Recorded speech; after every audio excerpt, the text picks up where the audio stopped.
Hi friends, welcome to my honey stories. నేను మీ Lakshmi. Mister monster 41 episode. Phone మీద వేళ్లతో ఆడిస్తోంది ఆశ. ఏంటి బేబీ, ఏదో టెన్షన్గా కనిపిస్తున్నావు?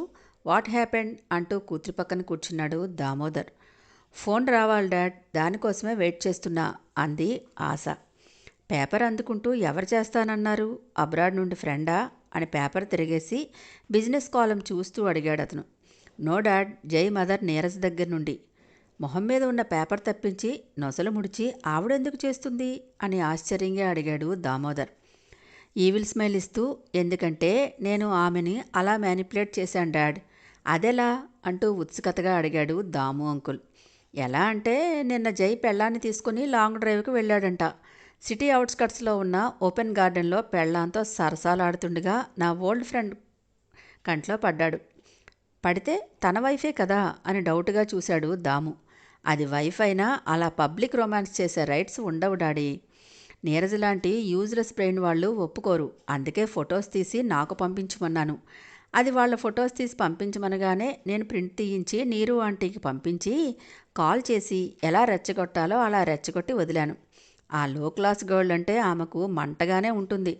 దాన్ని నేను మరింత పెంచానంతే, సింపుల్. ఈ పాటికి దాన్ని ఏకి పడేసి ఉంటుంది అని సంబరంతో చంకలు గుద్దుకుంది ఆశాచాకి.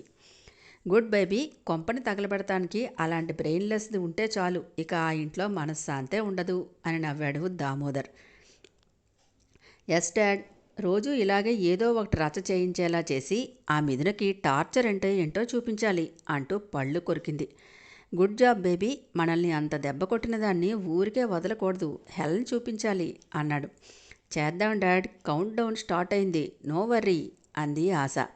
అబ్బా జై దించు అని కాళ్ళు ఆడించింది మిథున. నిజంగానే 7 మల్లెలు ఎత్తు ఉన్నావే అంటూ మొహం దగ్గరకు తెల్లగా మెరుస్తున్న పొట్ట మీద గాఢంగా ముద్దు పెట్టి మీసాలతో రుద్దాడు జై. ఒంట్లో నరాలు తీయని స్వరాలు ఆలపించగా భుజాల మీద చేతులతో నొక్కింది. ఇంతింత ఉన్న జబ్బల్ని నొక్కితే ఏమైనా నొప్పా పాడా బాబుకి? అదేమీ పట్టించుకోకుండా పిల్లని లాక్ చేసి టీచ్ చేస్తూ పెదవులతో రాస్తూ ముద్దులు పెడుతూ బయట చేశాడు జై. దించు, ఇది టూ మచ్ అంటూ చేప పిల్లలా గింజుకుంది మిథున. మెల్లగా జారేస్తూ మెత్తని ఎద దగ్గరకు చేరగానే వెచ్చని ముద్దుల ముద్రలు వేసి మరింత విరహాన్ని రగిలించాడు జై. అలా ఎద మీద ముద్దు పెట్టగానే మిథున మేనంతా జర్కిచ్చి షివరైంది. పూర్తిగా కిందకి దించి ఇంటెన్స్డ్ లుక్తో చూస్తూ బుగ్గల మీద వేళ్లతో రాస్తూ మిదూ అంటూ గమ్మత్తుగా పిలిచాడు. కోలకళ్ళని కిందకి వాల్చేసి నేను వెళ్ళాలి అంది మెల్లగా. మెడ మీదకి చేతిని పోనిచ్చి ప్రెస్ చేస్తూ ప్లీజ్ రా అని ముద్దులు పెడుతూ హక్ చేసుకొని నైటు ఫామ్ హౌస్కి వెళదాం, రెడీగా ఉండు.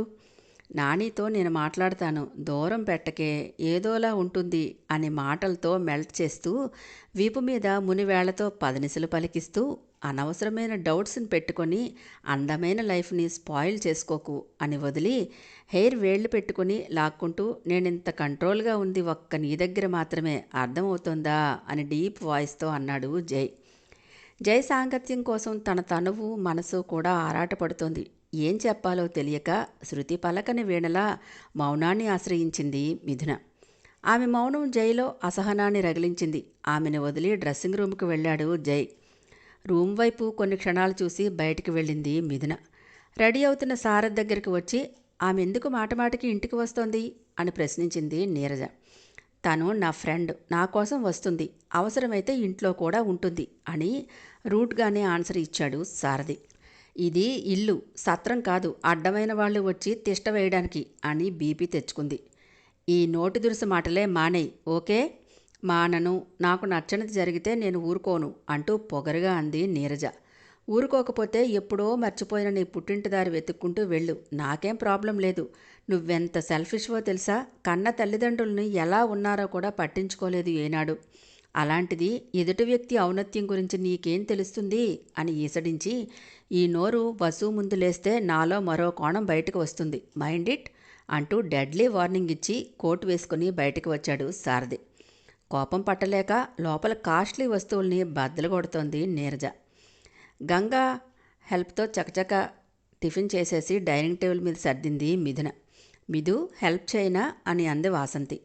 చిరునవ్వు రువ్వుతూ అయ్యో వద్దాంటీ, అయిపోయింది, అందరూ రండి అంది మిథున. స్మెల్ అదిరిపోతుంది. ఏం టిఫిన్ చేశావు అంటూ లేచి వెళ్ళింది వాసంతి. పెసరట్టు ఉప్మా విత్ అల్లం చట్నీ. జై కోసం పల్లీ చట్నీ ఇష్టంగా తింటారని అది చేశాను అని ప్లేట్స్ పెట్టింది. స్టెప్స్ దిగుతూ అది విన్న జై, తిండి ఏది ఇష్టంగా తింటానో తెలుసు, మిగిలిందేది పట్టించుకోదు, నో అలా నటిస్తుంది కంత్రీది అని సణుగుతున్నాడు. ఏంటి జై, ఆకలి వేయడం లేదా? మీ వైఫ్ నీకోసం స్పెషల్స్ చేసినట్టు ఉన్నారు అంటూ సాగదీశాడు సాకేత్. ఐబ్రో అప్ చేసి, ఏ నాకు ఆకలి లేదంటే నీకు డబ్బులు పెరుగుతుందా ఆకలి అని వంకరగా అడిగాడు జై. నేను నాది అనుకుంటేనే తింటాను, పక్క వాళ్ళ దానికోసం అస్సలు ఆశపడను, అది తినే తిండి అయినా మనిషి అండ్ వస్తువైనా సరే అని చురక అంటించాడు సాకేత్. జై కమాన్, వేడివేడి బ్రేక్ఫాస్ట్ వెయిటింగ్ ఇక్కడ అని పిలిచింది వాసంతి. హా ఆంటీ అంటూ హెయిర్ వేళ్లతో కోంప్ చేసుకుంటూ వెళ్ళాడు జై. నీ గీరకేమీ తక్కువ లేదు బాబుకి అని సణుగుతూ వెనకే వెళ్ళాడు సాకేత్. పంతం కొద్దీ టిఫిన్కి రాకుండా రూమ్లోనే క్యాట్వాక్ చేస్తోంది నీరు ఆంటీ. నీతితో కాల్చిన పెసరట్లు స్మెల్కి నాసికకు సోకి ఆకలి పెరిగిపోతున్నా వాసంతి నవ్వు వినిపించి బింకంగా ఉండిపోయింది బయటికి రాకుండా. గంగా, వెళ్ళి అత్తయ్యగారిని పిలుచుకురా అని మెల్లగా అంది. జై వింటే అరుస్తాడనే భయంతో మిథున. ఏమీ వద్దమ్మా, కావాలంటే ఆవిడే వస్తారు, మీరు గమ్మునుండండి, మీరు తగ్గితే ఇంకా ఇట్టాంటి మాటలే అంటారు అని కోపంగా అంది గంగ. ఎవరూ పట్టించుకోనప్పుడు నాకెందుకు అనుకుని సైలెంట్ అయింది మిథున. నీరజ ఎంతసేపటికి ఫోన్ చేయక సహనం చచ్చిన ఆశాచాకి కోపంతో తనే కాల్ చేసింది. ఆశా కాలింగ్ అని రావడం చూసి ఇది చేస్తుందేంటి, ఇప్పుడు దీనికేం చెప్పాలి అని విసుక్కుంటూ లిఫ్ట్ చేసి హలో అంది Neeraja. Hi aunty, good morning అని ఫేక్ స్మైల్తో విష్ చేసింది. ఏంటి ఇంత ఉదయాన్నే కాల్ చేశావు అని అడిగింది. అదే మీకు ఫొటోస్ పంపాను కదా మిథునని, అడిగారా? ఏం సమాధానం చెప్పింది? మీ దెబ్బకు జడిసి కాళ్ళు పట్టుకుందా? అలాగే చేసి ఉంటుందిలే. ఎంత బరితెగింపు ఆంటీ దానికి, మీ ఫ్రెండ్స్ ఎవరైనా చూస్తే మీకెంత నామోషిగా ఉంటుంది అని ఊదర కొడుతూ అదే ప్రశ్న అదే సమాధానం రెండూ తానే చెప్పుకుంది ఆశ. మనసులోనే తిట్టుకుంటూ ఆయన ఉన్నారు, మళ్ళీ చేస్తాను అని నైస్గా మాట దాటేసి కట్ చేసింది నీరజ. తను అనుకున్న ఆన్సర్ నీరజ నుండి రాక పిల్ల ఫ్రస్ట్రేషన్ పీక్స్కి వెళ్ళి ఎదురుగా ఉన్న ఫ్లవర్ వాజ్ ఫ్లోర్ కేసి విసిరికొట్టింది ఆశ. అది బుర్ర మీద వేసుకోవచ్చు కదా, పీడా వదులు పాపది. ఏయ్ ఆశ, ఏంటా పని? ఇప్పుడు ఏం కొంప అంటుకుందని వస్తువులు నాశనం చేస్తున్నావు అని అరిచింది తన మదర్ వాణి. మామ్, నువ్వు కల్పించుకోకు అంటూ అరిచి రూంలోనికి వెళ్ళింది ఆశ. రోజు రోజుకి మరీ దరిద్రంగా తయారవుతుంది, ఇదంతా ఆయన పెట్టిన గారమే అని చిరాకు పడుతూ మెయిడ్ని పిలిచి క్లీన్ చేయమని చెప్పి వెళ్ళిపోయింది వాణి. బ్రేక్ఫాస్ట్ చేశాక వాసంతితో కలిసి వెళ్ళిపోయాడు సారథి. తనని పిలవలేదని ఉక్రోషంతో జొమాటోకి జై కొడుతూ సేమ్ టిఫిన్ ఆర్డర్ పెట్టుకుంది నీరజ. నీరజ తినలేదు కదే, పిలవాల్సింది అని మెల్లగా అంది వరంబామ్మ. అందరినీ బాధ్యతగా చూసుకోవాల్సింది అది, దాన్ని మనం తినటానికి పిలవడం ఏంటి చండాలంగా, ఆటలు బాగా సాగుతున్నాయి అని మొహం చిట్లించింది సుభద్ర. నీరజ అలా మారడానికి మీరు కొంత కారణమే సుభద్ర, అందుకేగా అనుభవిస్తున్నాము. ఫస్ట్ నుండి తన పద్ధతి అంతే వరం, నేనేదో అనుకుంటే మరొకటయిందిలే. లగ్జరీగా లైఫ్ని ఎంజాయ్ చేయాలనే తత్వం ఆమెది. డబ్బు చూసాక ఆ ఆశ మరింత పెరిగి త్రోవ తప్పి బాధ్యతని మర్చిపోయింది అని నిట్టూర్చింది సుభద్ర. ట్రిమ్గా రెడీ అవుతున్న జైన్ చూసి మనం వెళ్ళేది ఫ్యాషన్ షో కాదు ఆఫీస్కి అని మంటగా అంది మిథున. సో వాట్ అని రెక్లెస్గా ప్రశ్నించి ఆఫీస్కి గోచి పెట్టుకుని రావాలా అని వంకరగా అడిగాడు జై. పళ్ళు కొరుకుతూ గోచి పెట్టుకోరు, చక్కగా సూట్ వేసుకుని డిగ్నిటీగా వస్తారు, ఇలా జబ్బలు బాడీ మజిల్స్ కనిపించేలా ఫిట్గా ఉన్న టీషర్ట్లు వేసుకోరు అని హ్యాండ్స్ మజిల్ నొక్కింది మిథున.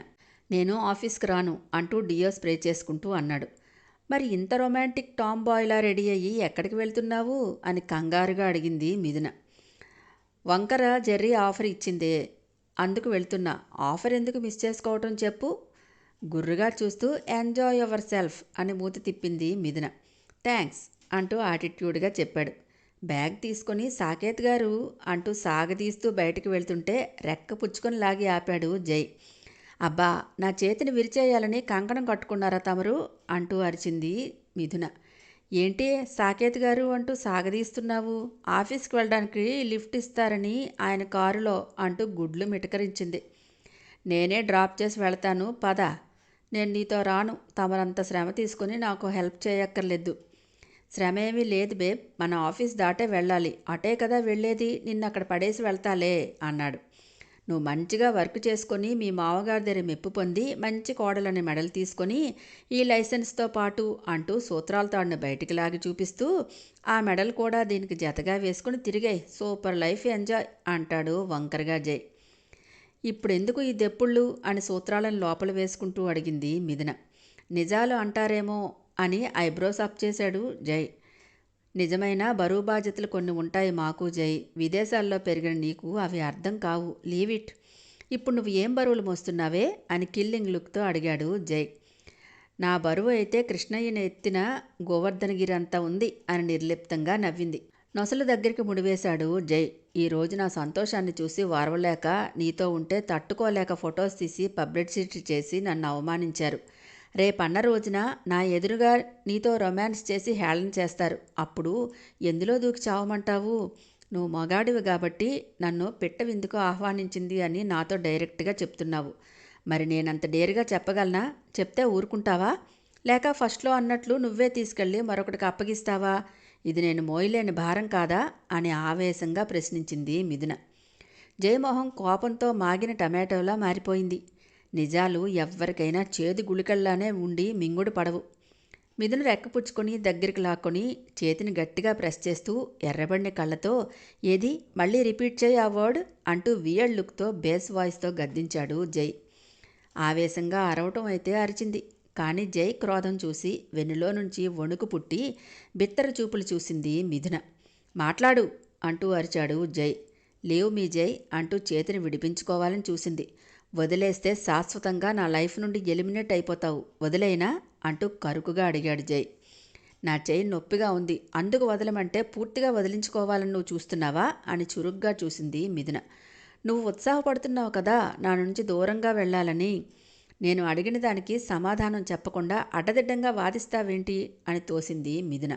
నా సమాధానం నీకు నిన్నే చెప్పాను. నా భారీగా నీ స్థానం ఇంట్లో నా బెడ్రూమ్లో ఎప్పుడూ సేఫ్గా ఉంటుంది. నా పర్సనల్స్లో నువ్వు ఇంటర్ఫియర్ కాకు. నీకు ఏదైనా తక్కువైతే అప్పుడు అడుగు, సమాధానం చెప్తాను. మిడిమిడి జ్ఞానంతో మాట్లాడితే సహించను. నేను ఏదైనా కాదు వద్దు అనుకుంటే లైఫ్లో దాని మొహం చూడను. ఒకసారి కాదు అనుకున్నాక నువ్వైనా సరే డ్రెస్ రిమూవల్ చేసి న్యూడ్గా నీ అందాలు నా ముందు ఆరబోసినా చలించకుండా నిగ్రహించుకునే కెపాసిటీ నాకుంది, అండర్స్టాండ్ అంటూ బేస్ వాయిస్తో చెప్పి నేనేదైనా చెప్పే చేస్తాను. అవసరానికి మాట ఇచ్చి నా అవసరం తీరాక మాట మార్చలేదు. అబద్ధం మోసం అంటే అస్సలు సహించను. అవును అన్నాను. ఫస్ట్లో మా నాని మెల్ట్ చేసి డబ్బు మీద వ్యామోహంతో నా లైఫ్లోకి వచ్చావని కోపం వచ్చింది. బట్ అసహించుకోలేదు. అందుకే నాకింత దగ్గరైపోతున్నావు. ఈ జై చిటిక వేస్తే బాలీవుడ్ బామలే వచ్చి ఒళ్ళో వాళ్తారు. నేనెవ్వరిని ఇబ్బంది పెట్టను. వాళ్ళంతట వాళ్ళు ఒంటి తిమ్మిరి తీర్చమని వస్తే దాని బొలపాటం తీరుస్తాను. నేను మగాడిని, ఆడంగివాడిని కాదు అని మిథునను నెట్టి నీకు ఎక్స్ప్లెనేషన్ ఇవ్వాల్సిన అవసరం నాకు లేదు. ఎందుకంటే నా గురించి నీకు పూర్తిగా తెలిసే మ్యారేజ్ చేసుకున్నావు. ఇప్పుడు డ్రామాలాడితే చంపి పాతేస్తాను, మైండ్ ఇట్ అని కోపంగా బయటికి వెళ్ళిపోయాడు జై. హాయ్ ఫ్రెండ్స్, నా ఛానల్ నచ్చితే కనుక లైక్ చేయండి, షేర్ చేయండి, సబ్స్క్రైబ్ చేసుకోండి. ఒక మంచి కామెంట్ని పాస్ చేయండి ఫ్రెండ్స్. నెక్స్ట్ అప్డేట్ కోసం వెయిట్ చేస్తూ ఉండండి.